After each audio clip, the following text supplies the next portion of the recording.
Welcome to my channel. My name's Ian, and this is going to be a bit of an addendum to the Spelljammer setting video, the review of the Milieu setting for Spelljammer. Right. So what I'm going to do here is to compare the original second edition Advanced Dungeons and Dragons setting with the new third edition setting. See where they differ, see which one gives you more bang for the buck, what changes have been made in the interim, and so on. So yeah, just to go through. Now, what I'm not going to do is to go through the books per se of the old setting, but just to quickly show you what you got in the original setting. You got a map of the Rock of Brow, which is a kind of default setting, part of realm space, but you can set it wherever you like. You didn't get the DM screen with the original setting. That came part of one of the supplemental things. You did get these overviews of various so bits falling off everywhere.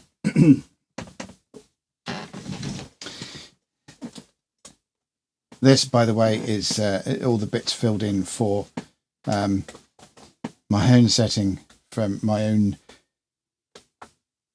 area of wild space from back in the day, which is what all of the bits of this chart is meant to be for plotting out the positions of all the planets and so on. You did get an overview of realm space, grey space, cringe space, and so on. I'm not going to open it up too far. There's grey space on that. But also, you know, the chart to be able to plot out your own systems. I can't remember where these posters came from. The posters of comparisons. I think one came with the core set, and then one came with a later set that added more ships in. But the two maps, or the two posters, sort of depict half of the Spelljammer itself, so they do sort of fit side by side. This actually might be the one that came with the set, and then this later one, which as you can see, will be the other side of the other half of the Spelljammer. I used to have this on my wall, which is why all of these bits of sticky stuff are on there. There you go. So the other half of the Spelljammer with some ships from later things. Yeah, from 1992. So this was from a later supplement. Probably realm space by the look of it. The battleships on there, right? And the two books. So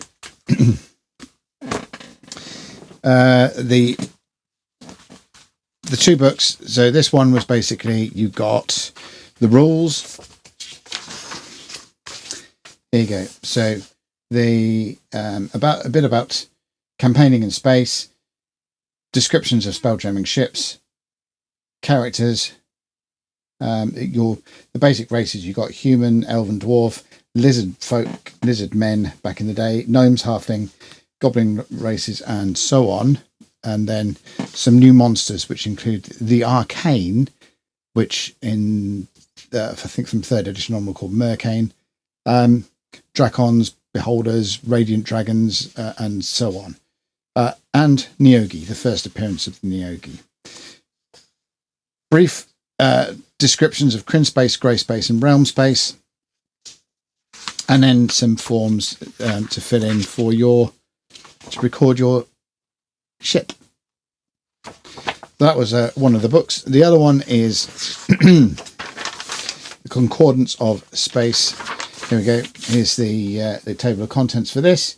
So description of space, rules, how it all works, new character races in this. It's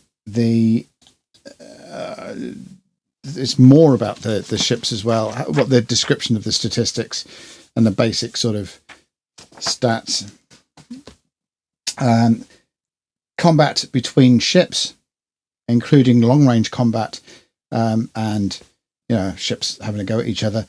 Those rules were later expanded in the War Captain's Guide with a box set that was specifically aligned. You also got in this some cardboard Spelljammer ship figures, stand-up type things, and also a hex map to move those ships around on using the combat rules in this. Those, the ships themselves occupy an ice cream tub because lots of the other supplements came with further cardboard ships, and the hex maps live in the War Captain's Guide. This hex maps that came out live in my copy of the War Captain's Guide because that's the natural place for them to live, because that's where most of the expanded ship-to-ship stuff comes in, right? And also creating systems.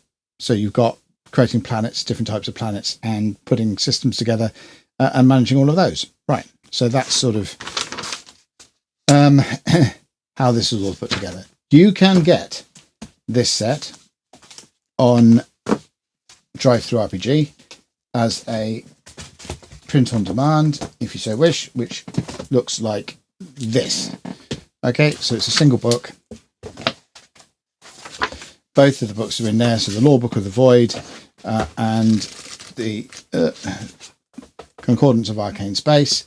Both of them are in here, and the contents are the same between the two books, or the original set and this one. And you've got all the split up into pages as well, but all of the there we go. They're the hex maps that you got with those. The War Captain's Guide ones are actually a bit better to deal with, but these were the ones from the original set. And map of the Spelljammer. Where does that live? I think I might have put that in the box set, Spelljammer box set.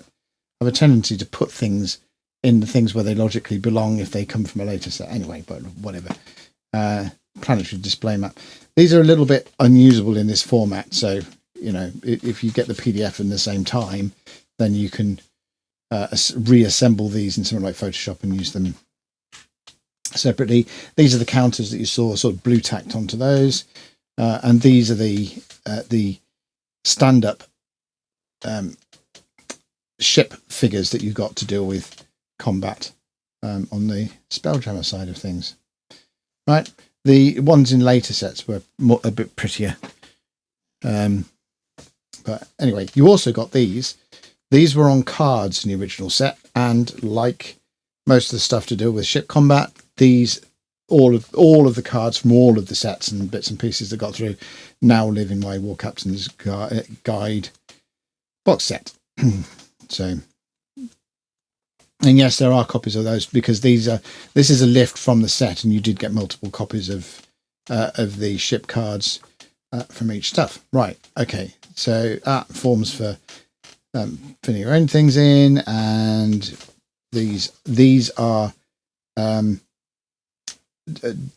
distance things in time and whatever between various planets within the various what they called crystal spheres back in those days. So in the basic outline, just to summarize it again from the original setting, was that you had the phlogiston which is a multicolored rainbow of sea, of space that inhabited the gaps of the prime material plane between the crystal spheres.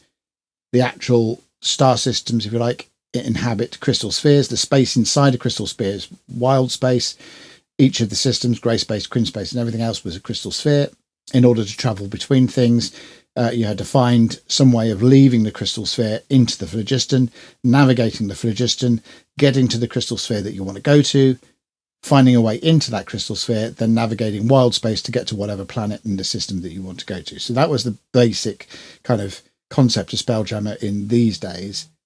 It was all part of the prime material plane in the multi-dimensional view of the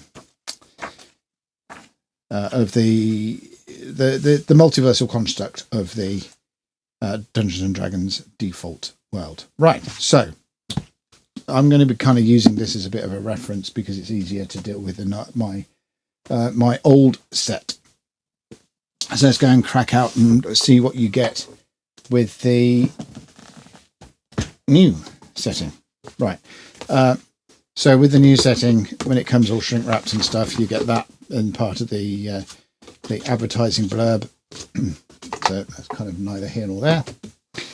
You get a DM screen. Inside the DM screen, you well, if you want to see the prettiness of the outside of it, there you go.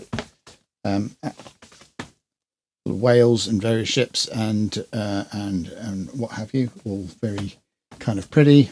And then on the inside of the screen, it's mainly about encounters and so on. So wild space encounters, ship encounters, a little bit of the diagrams and stuff that we'll come to when we look at the rules, and then stuff for sort of building various parts of ships and dealing with onboard life on board. So yeah, I'm not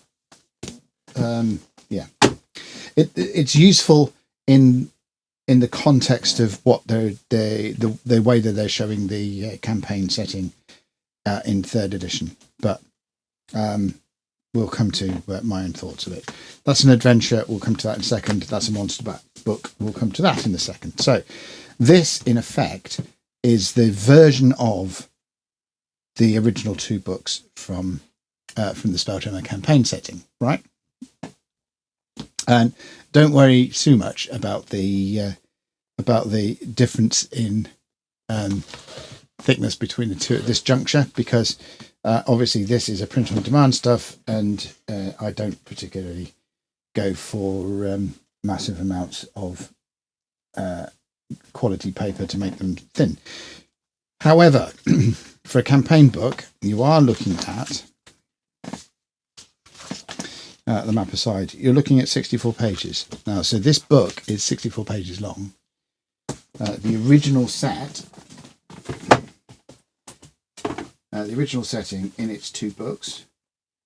So it was 2 books like this. These were 96 pages long, right? So the actual material given over to describe the setting, not including the monsters and the adventure, you're already looking at a considerably lower page count, which kind of worried me to start with, because it was like, what are they missing out? What are we doing with this? So let's just go through it bit by bit, and I'll show you some of the things that we are missing. Okay, so this is all about the adventure seeds and stuff like that, and you'll find those on the DM screen. So when we start with this, Astral campaigns, very important change here. So the planar structure of what we're considering here is changed from the original version in 2nd edition, the 1st and 2nd edition planar structure that started to change when we got to 3rd edition, but it wasn't drastically changed. But certainly when we got to 4th edition and started talking about things like the Shadowfell and all this, and that's been carried over into 5th edition as well.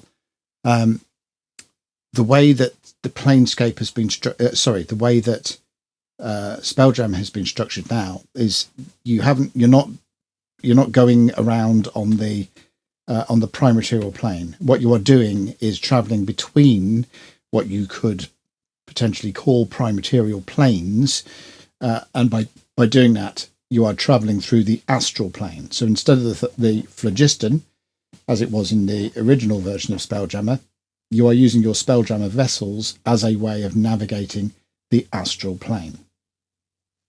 That brings all sorts of other bits and pieces. So it takes away the flammability of the environment that you were in, which is one of the hazards of the phlogiston. It adds in all sorts of other bits and pieces, but the general sort of nature of the astral plane, which includes things like portals to other planes. It includes the floating bodies of dead gods. That's something that could be explored. And it includes things like Githyanki citadels and so on. So all of the things that inhabit the astral plane are now potentially part of the Spelljammer campaign setting or concept. Whereas the phlogiston wasn't really so much a place to adventure. It was a place to navigate to get from A to B, but not much happened in the phlogiston itself. Now, the space between worlds, if you like, becomes a lot more alive. So I think that's sort of a good change. It certainly fits with the context of the structure of the planes that 4th and 5th edition use. Okay, so character options. Now, this book for me is very reminiscent of the Sword Coast Adventurer's Guide, in that it doesn't present the setting in whole cloth, or it doesn't present the setting in enough detail for it to be particularly hugely useful as a setting. What it does do is it gives you enough to start working on it to build your own things in there. So the Sword Coast Adventurer's Guide gives you a map, gives you a bit of a description, gives you a ton of things about building characters on those for Forgotten Realms characters within that area of the Forgotten Realms. But what it doesn't do is it doesn't go into the Sword Coast in any great detail to allow you to use it as a campaign setting or whatever. So and I think it's the same here. It's giving you the seeds to build a campaign on that uses the concepts of Spelljammer, at least the concepts as per the 5th edition stuff, without giving you so much in the way of detail as to be able to pick that up and run with it in your own way, which I think is a shame, really.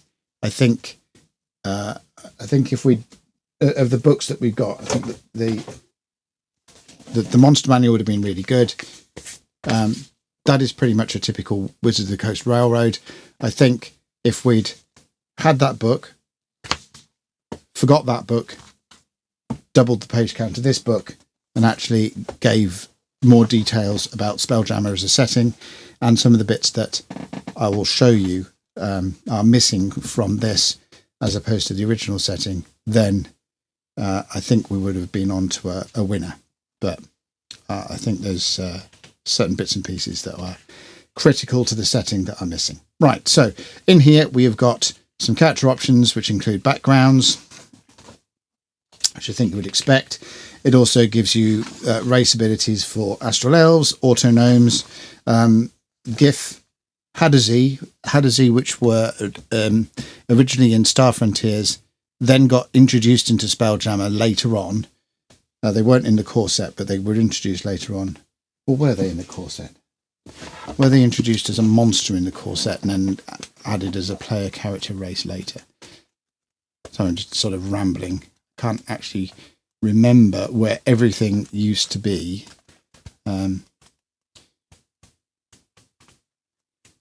Spells. So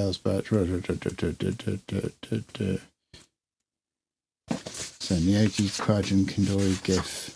Yeah, no. So GIF and Neogi and stuff were introduced in the core set, but yeah, the Hadazee came along at a later point as a player character race. And there's been some contention about the Hadazee's racial description. Is it this or that or the other? And I think it's a lot of fuss about nothing, to be honest. But I can understand where some of the consternation is coming from, really. But I don't think the intent was there, and I don't think I think it's been blown out of proportion a little bit. Anyway, so we've got GIF and Hadazee, Plasmoid, who's another one from the original setting that came through, and Thrycreen, which were introduced originally in the Monster Manual 2, and then all over the place, really. They became a player character race in the Dark Sun setting, and introduced here for the Spelljammer setting. Right, so Astral Adventuring, bit about Spelljamming. There's not much in the way of difference between the way that spelljamming itself took place in the second edition and how it works now. So basically, a spelljammer ship is driven by a spelljammer helm, and some kind of mystical, magical, whatever energy needs to be fed into the spelljamming helm in order to make it work. So there's a lot of commonality here. So we've got air envelopes, for example. The air envelope descriptions.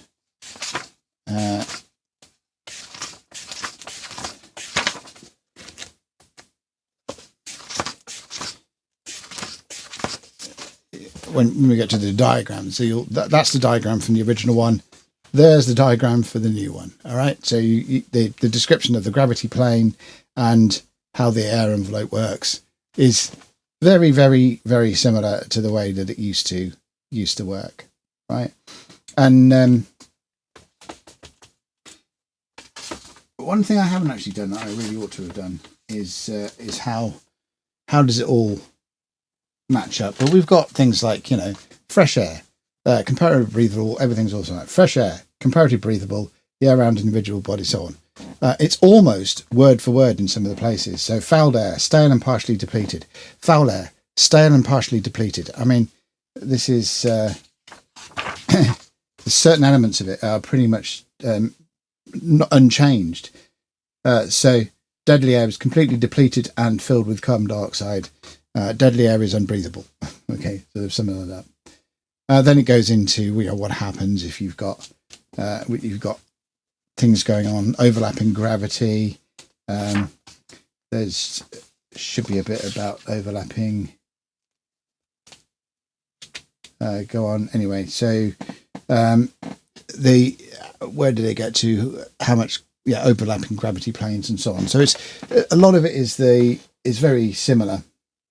Yeah, rules for drifting, rules for falling, and rules for drifting, rules for overlapping gravity, rules for falling. It's all very lifted out of the original setting. Here is where things become different. So what we've got, if you've got this map of the astral plane. Oh, this is only a part of it and just an example.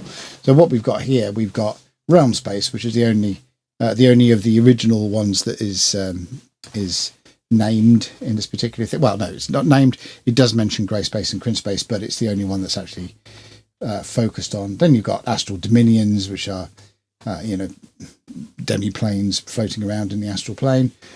Dead god, like I said, about the corpses of dead gods floating around in the astral plane. Astral dominion, the astral dominions are things like Githyanki citadels and so on, and all of these areas of wild space. So you haven't really got crystal spheres anymore. You've got these areas of wild space in which bob around in the astral sea, the astral plane, and then you get to them and end up like going in and getting into the wild space areas of realm space, whatever. So the concept of the concept of the crystal sphere is no longer within it. Then we've got doom space, which ties in with the adventure provided. So spelljamming helms. Again, you've got like create spelljamming helm, which in the spells you have. So the spells I've got here is locate portal, which is unnecessary because we don't have portals into crystal spheres anymore. Chill fire, which is ability to have fire, or a spell that creates fire that is not hot, so therefore won't burn the phlogiston. The phlogiston's gone as a concept, so we don't need to worry about that anymore. Create portal, create minor helm, create major helm, and so on. So we've got, and create air. Where we've got air bubble, or create spelljamming helm. There you go. So we've not got the distinction between minor and major helms, but there we go. So right, so on to spelljamming helms. Spelljamming helms are dealt with as wondrous items that require attunement. And Yeah, it's just basically that. You know, you can use a spelljamming helm to move a ship through space, air, water, or whatever up to the ship's speed. You can steer it, and you can see you can see what's going on around. So you gain a certain level of awareness around the ship, which is not much different again. Right. So we also have now about ship combat, or the ship stats and combat. So if we have getting past the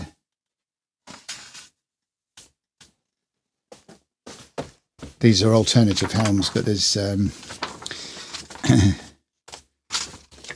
actual right. So here we have statistics for catapults and ballista and rams and turrets and Greek fire and all sorts of stuff, right? So all of this stuff is it's weaponry in order to go on to ship versus ship. So then we get this ship versus ship combat, movement speed, tactical movement, and so on. So we've got range, amount of hull damage that is gone through, initiative. So all of this is ship combat. We have critical hits built into it. We have fire. We have ships breaking up. We have short range stuff. We have how to ram, and these are just the basic details of this. What actually in the War Captain's Guild is War Captain's Guide. It expands on all of this and makes it into a sort of board game of ship-to-ship combat as well. So there's fairly extensive rules that allow you to play out ship-to-ship combat within the old 2nd edition stuff. And what it does in the 3rd edition stuff is it gives you a bit about initiative, a bit about moving the ship around, a bit about how far ships start, a bit about sort of weapons, and yeah, that's kind of about it. So if we look at the stats for this particular ship, that's a bombard. Let's go on. Let's find a common one. So what they call a flying fish ship is actually a tradesman in old terms, old money. I'm going to find the stats for a tradesman.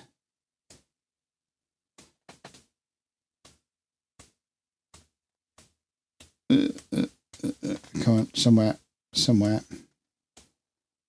Tradesman. Okay, so here's the here's the basic stats for a tradesman. So we've got has he got tonnage? Cargo, not really a tonnage. So hull points 25, hull hit points 250. So that's a kind of they've multiplied that up. So rather than the hull points, which I think are actually built from the 2nd edition's way of doing ship combat as well, like waterborne ships, where you had the differentiation between damage done to structures and damage done to people, and there was a factor of difference between the two. So crew 10, that's fine. Crew 10, no maneuverability class. So the maneuverability class of a ship determined how well it could move around. What you instead have, you got the speed of the ship, and largely the speed of a ship was based on the spelljamming helm that was fitted in 2nd edition. Now you've got the sort of speed from the ship itself. So cargo 13 tons, the keel and the beam, they've got keels 120, beam 30, keel 120, beam 30, and they got cost. Don't know. No, they haven't got cost there. The cost might be somewhere else. But so the statistics are pretty much similar. Here we got a light catapult and a medium ballista and a mangonel in this form here. But we've got damage there is 27 and damage there is 16. So yeah, they're obviously hit point damage, and so the ships themselves are hit pointed up. Right, so that's kind of, you have got a bit of that going on. Range is 120 feet or 480 feet. So the range for shipboard weapons, two different ranges. Oh, that's going to be your long and short. Now I'm gonna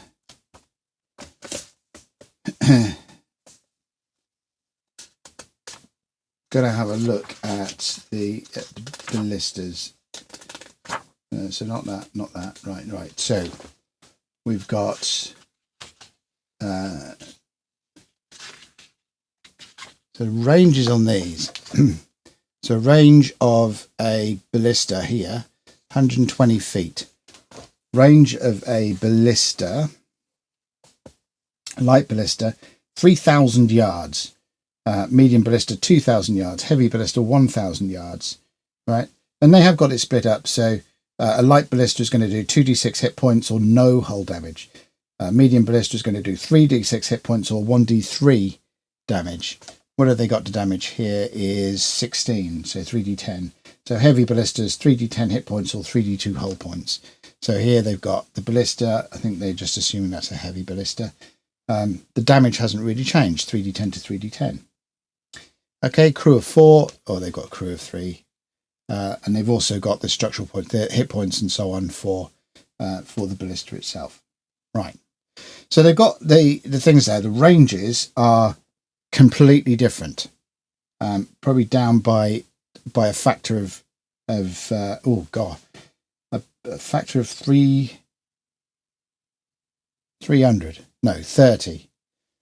Well, we got a range of the ballista. 120 feet. 120 feet. That is 40 yards, right? So 40 yards versus 1,000 yards. So by a factor of 25. I think I'm right there. Oh, my maths fails me. 25 times 40. Yes, by a factor of 25. Right, should learn to trust my brain a bit more often. Right, okay, so the ranges between the two editions are off by a factor of 25. And it's what it's trying to do is to promote combat at a much closer range, so that rather becoming a ship-to-ship combat game, it is a more about boarding and getting on board and getting the characters actually swashbuckling their way across the borders of the ships. Right, so most of the rest of the book here, as we can see, is taken up by ship stats until we get into a description of the Rocket Brow. All right, so all of that, ship stats. Ship combat is pretty much those 2 pages there. Not very much on it. Ship repairs. This is one thing I wanted to look at, because one of the reviews was saying on about ship repairs, and I'm pretty sure they sounded familiar. I'm just going to have a look and see if that is the case. If there is a familiar, if it did sound familiar. There we go. Let's have a look. Travel. I don't want travel. I want combat, hit points, hull points, critical hits, fire, fields of fire, debris, morale, breaking up, multiple critical hits. No, come on. I want. You see, there was the ship ratings themselves. as you got more damaged and everything else, then your ship got. Its maneuverability was lost. It started going down through that. There is no such thing in this. It's pretty much done the same way as hit points do, which is everything is absolutely at full capacity, full capability, right up until the last hit point is lost, and then it's sayonara. Come on, pursuit, encounters, towing, repair. Right. Spelljamming ships are remarkably easy to repair. The only unreplaceable parts are the helm and the people who crew them. Most civilized areas, 1 hull point. Now remember, 1 hull point is about 10 hit points. can be replaced or repaired at a cost of 2,000 gold pieces in 1 day. So non-magical repairs to a ship can be made while the vessel is berthed, repairing 1 hit point of damage. That's 1/10 of a hull point in those. Takes 1 day. So 1 hit point takes 1 day and costs 20 gold pieces. Damage to ship. Okay. So 1 hit point costs 20 gold pieces. I wonder if that counts up to... So let's take our 2,000 gold pieces from all of this. Divide that by 20. That gives us 100 hit points for 2,000 gold pieces, I believe. So 1 hit point of damage to a berth takes 1 day and costs 20 gold pieces. So for 2,000 gold pieces, you can get 100, which gives you 100 hit points, which is 10. It's actually, the repair rate is about 10 times quicker than it used to be. But yeah, the problem is, I think the statement in this paragraph here is saying that it is only possible you spend 20 gold pieces and the ship takes a day. So if you are going to spend 2,000 gold pieces, then that is 100 days worth of cost. I think that probably should have been clearer, maybe, or maybe they actually intended that. Maybe they intended that if you've lost 100 hit points, then you're actually going to be in berth for 100 days and have to spend 2,000 gold pieces. I think that's potentially the other way around. I think it's you pay 2,000 gold pieces. Yeah, that's worded like you've got to spend 100 days to repair 100 hit points. Yeah, that's so bad. Right. I mean, I would house rule that definitely to be alongside more about what the original rate was, which is, you pay 2,000 gold pieces and that's 100 hit points healed, whatever, fixed in a day. And I think that's more reasonable than this. Otherwise, you're just going to be in berth for bloody ever after every single combat. So they've got about the mending spell. Is there anything about the mending spell? I thought there was a difference. Plenty orders. No. There's nothing about the mending spell. The ship is very badly damaged. Then the cost goes up to 5,000 gold pieces per hull point. Well, that's like, after 50% of his hull points are going through. So it requires 5 workers to take 3 days. Then, yeah, I think this is a bit of a nonsense thing. I get the idea about the mending spell, but the that's either badly explained, or it's either badly written or badly thought out, that repair rate. But regardless, since it's missed out most of the whole concept about ship combat, then who cares, I suppose. Okay, so the Rock of Bral is given about 8 pages, 2, 4, 6 pages, and a map. Now, I haven't detached the map.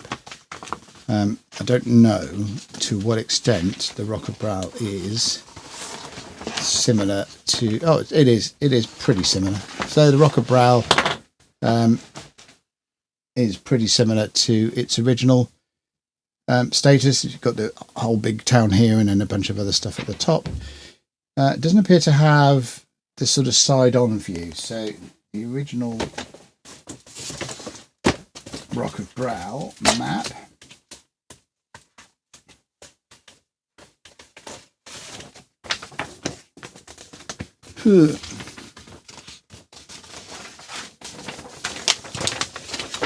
Sort of very similar, if you like.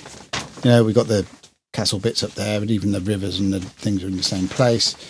So you've got this whole town bit at the bottom. You've got that whole town bit there. You know, it's very, very, very, very similar. Market square in the middle there. Market square in the middle there. What seems to be missing is this bit here. So this basically is got. It takes on what the Rock of Brow looks like from the perspective, all of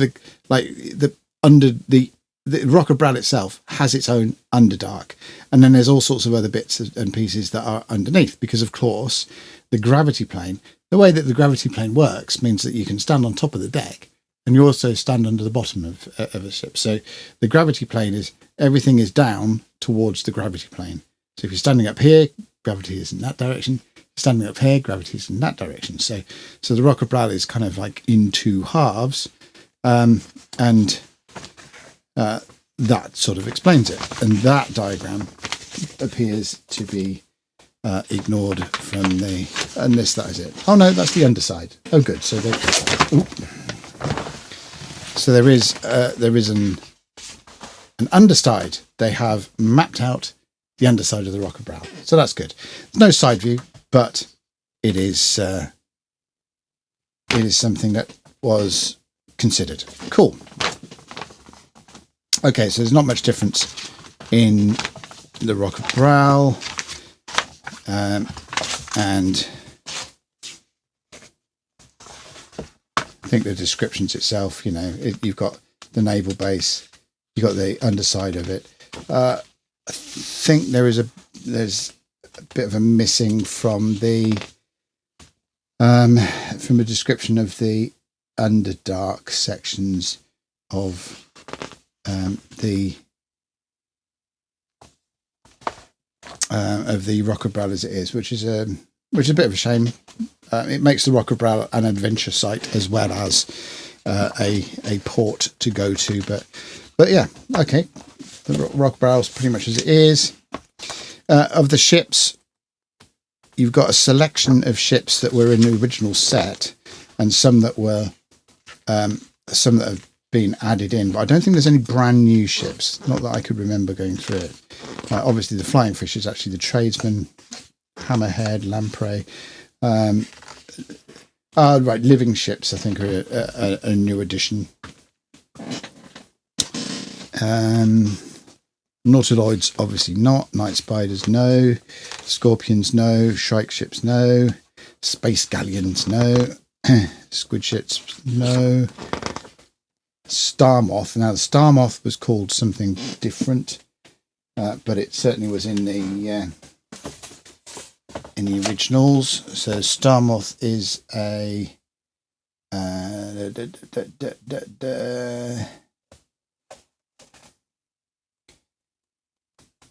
one of the elven crystalline plant type hippie ships. Is it the Man of War? So that's 200 by 20. 200 by 20, there you go. So it's an elven Man of War originally, and they've called it a Star Moth in this particular iteration. But there you go. There's a very, very similar deck plan for you. Almost identical, isn't it? Right. Okay. So that's the primary campaign setting. So what we've got, I think it is,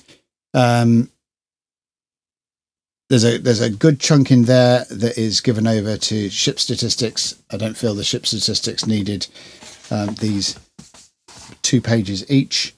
They don't. Yeah, maybe you did need for the thing, but if you consider they're not sending you much more than what we've got here, so we've got about there's 6 ships described on one page there. Hammer ship, dragonfly, damselfly.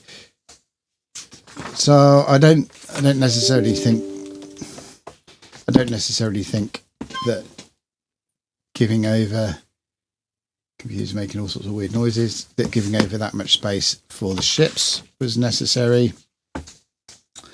Races, well, yeah, okay, character generation stuff, that was all expected. Bit about the nature of things and ships and so on, how spelljamming works, that's fine. The combat between ships is massively glossed over, and some of it, especially this repair section here, is, as I said before, either very badly worded or badly conceived. But other than that, the bits of this that are the bits of in commonality between the two, it's almost lifted word for word from the original Spelljammer setting. Okay, so the monster book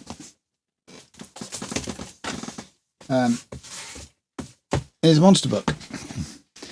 So some of these, there's not much in the way of new monsters to Spelljamming in here. New to 5th edition, obviously.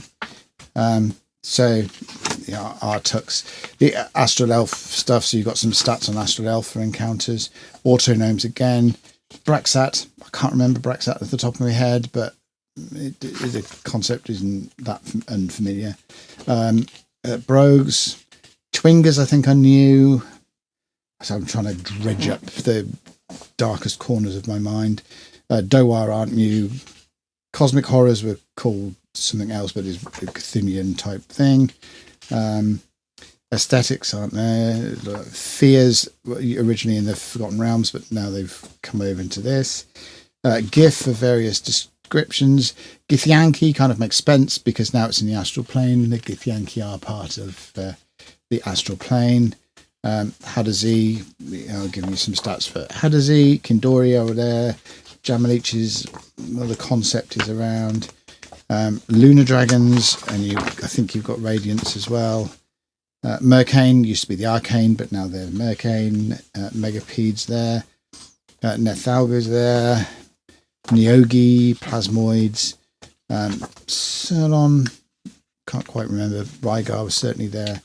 Scabbers were. Solar Dragons. Now, I think the Solar Dragons are what Radiant Dragons used to be. Space Clowns. I can't remember Space Clowns. Well, not the fondest person of clowns anyway, so I doubt I would have used them. Similarly, Space Hamsters. Yeah, if you ever want a bit of a giggle, go and hunt through the Dragon Archive if you have it for Space Hamsters, and you'll find various letters, columns, and everything else about the. A lot of people had a lot of fun coming up with things like giant space hamsterus Rex and grief knows what else. Surans, not sure about. Starlight Apparitions, not sure about. Thrycreen, well, Thrycreen. Vampirates, yeah, very clever. And Zodar. Zodar were in there as well. So yeah, much of muchness. Maybe a couple of new monsters in there, but otherwise lifted from mostly from Spelljammer, but from other places as well, such as the Fear that was originally in the Forgotten Realms. Right. So the final book, The Light of Xerxes, maybe, and. Here we go. So we have yet another Wizard of the Coast railroad, pretty much. Whenever you open an adventure book and it's split down into part 1, part 2, part 3, part 4, you can almost bet your bottom dollar that it's going to be a read through the chapters of this is what happens now, and this is what happens now, and what have you. And there is a little bit of leeway, so it's not quite a railroad, but there is a certain there is definitely a certain route through that that is expected, and so I think it is,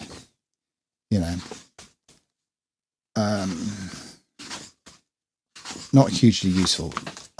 Like I said, what I would have rather seen in here is not so much this, certainly not so much a railroad of an adventure, but what we got is this another 64 pages. Yeah, so it's another 64 pages. So I would have liked this to have been thrown out the window, and instead of this having more put into this. So I would have liked to have seen bits on planetary layouts, bits on how to put wild space systems together, brief overview of the three main ones, round space, crin space, and grey space, and all of this yummy stuff from the original, where we've got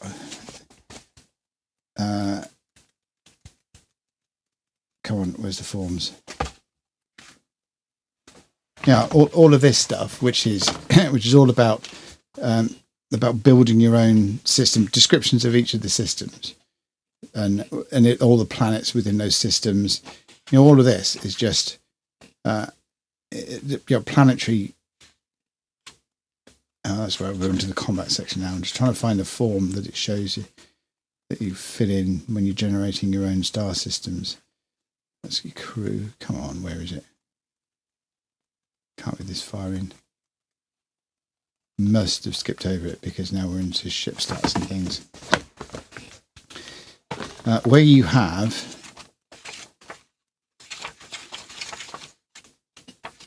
it's the cut down version of this, where you're describing your own star systems, and in this case wild space systems, whatever you want to call them, and the planetary mechanics of those.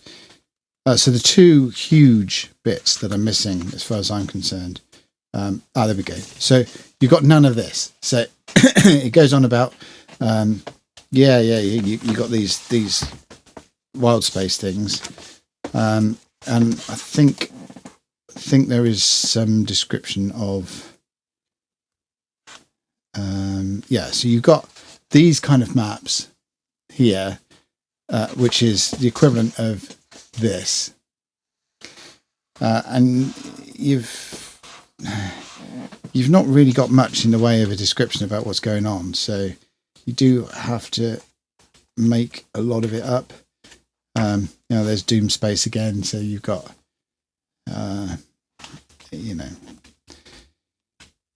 think those are the things that I was looking forward to. I was looking forward to seeing how they might have updated the mechanics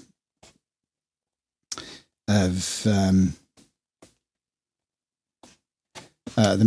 things like generating star systems, wild space systems, however you want to call it, all the mechanics of this, the updated descriptions and how they're going to fit things like realm space into the campaign framework that they've got at the moment.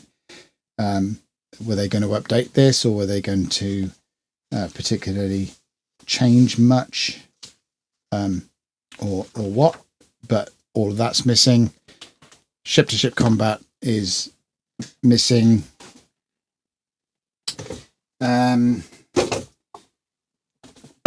So yeah, do I think it's worth getting? Yes, I think so, because if you're not playing 5th edition, then no. If you have no interest in Spelljammer at all as a concept, then no. But if you are playing 5th edition and are interested in Spelljammer, then what I suggest you go and do is you go and buy that from DriveThruRPG or wherever,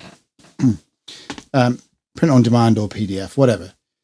Buy this and get this, because between the two of them, you'll have everything you need. And because a lot of the stuff that's in here has almost been lifted verbatim to be put into here, almost word for word in certain areas. With the two of them together, you will get everything that you need, plus the odd necessary change to make it 5th edition. But you will get a damn sight more out of this. This is worth, I can't remember how much this is, 80 something. This is obviously on DriveThruRPG. This is next to nothing compared to this. You could, if you understood how old editions worked with descending armor classes, and if you understood that difference between hull points and hit points, you could go and just get this and have a whale of a time blowing each other's ships out of the phlogiston or the wild space with this, and not need this at all. So yeah, so of the books, brilliant. All that is print on demand version of this box set, the old 2nd edition box set. The rest of the 2nd edition stuff is on there. So the books like for describing realm space, Kryn space, and everything else. All of those, if you bear in mind that things like the crystal spheres, the phlogiston, all those concepts no longer exist in the 5th edition version of Spelljammer.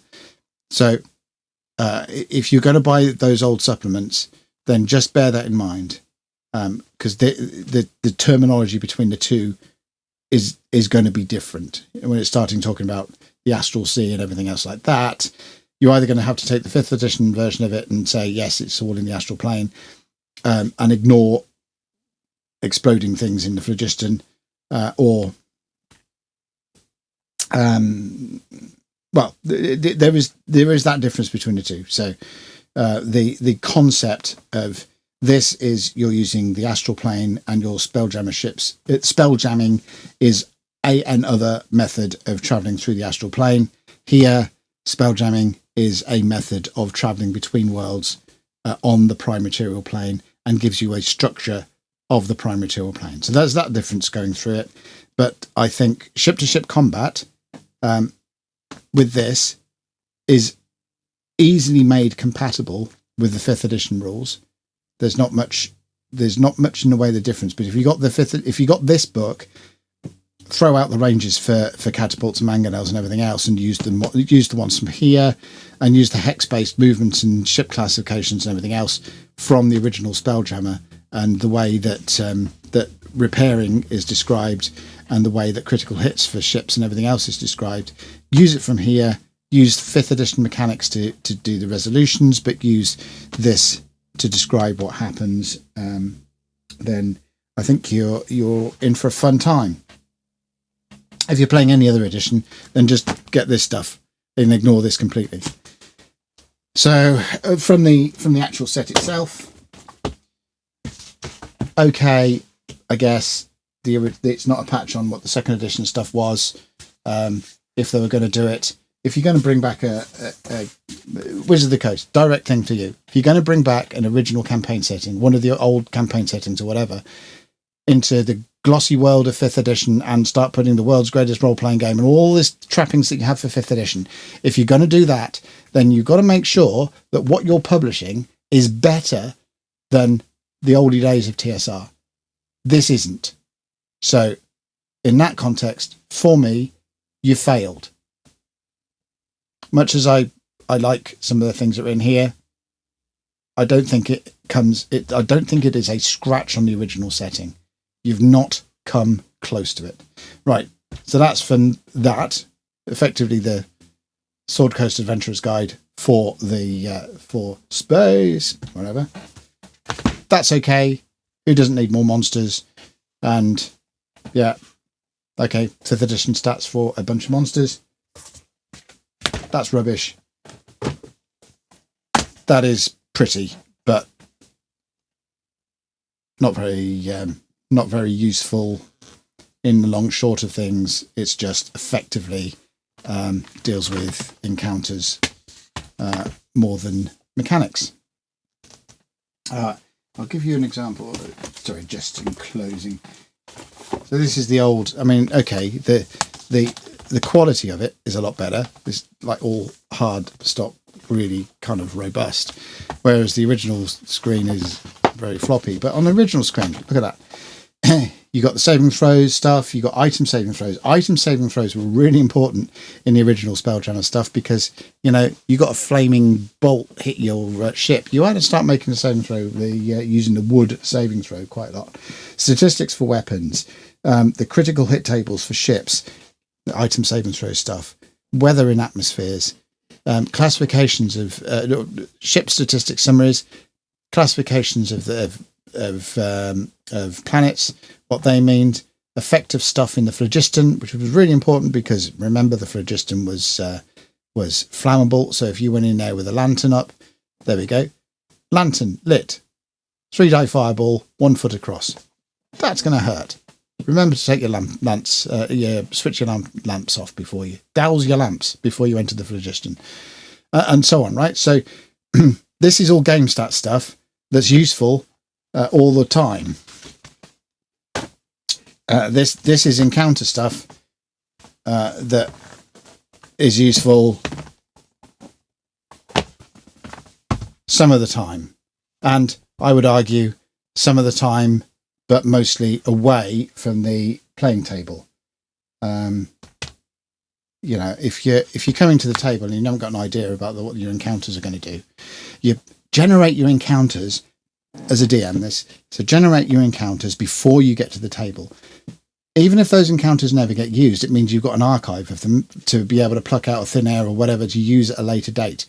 But it's all, again, with like random encounters and stuff like that. If you're going to use random encounter tables, before you get to the game table with your players in front of you, roll up a dozen or so random encounters. Stack them out, especially if, you know, one of the classic ones, the encounter tables for Descent in the Depths of the Earth. There were all sorts, you know, this number of drow with this kind of statistics and this levels or whatever. If you were trying to roll all of that up, while you're at the table, what are you going to do? Just sit there rolling dice and everything while your players are going, yeah, how many drow are there? And what's going on? No, get it all generated before. So the stuff that's on this screen is talking about stuff that DM prep stuff, not DM in play stuff. So the screen is nicely put together. The tables on it are useless. Where have I got to? Yeah, that's about a summary. Yeah. Okay. About 5 out of 10. Okay. About 6 out of 10, 7 out of 10, maybe. 2 out of 10. I'm getting fed up of railroads. And I'll give that 1 out of 10. And that one is there because of the quality of construction. Anyway, so that has been a comparison of the 3rd edition iteration of Spelljammer with its far superior old edition of Spelljammer for all of the reasons that I have just spent about an hour or so explaining to you. So I hope that gives you an informed opinion of what's going on with all of this. And I hope that if they do go and do other old settings, especially if they start touching on some of my favourite settings like ducks and so on, then I hope that they do much better. In fact, I'm going to look at the authors of this and I'm going to put them on my blacklist. Who have we got? Christopher Perkins. Be ashamed of yourself. All right. That's it for this time. This is just an addendum to the Spelljammer setting video that I did. Just now I've had a chance to go through the 5th edition Spelljammer stuff. Not all of the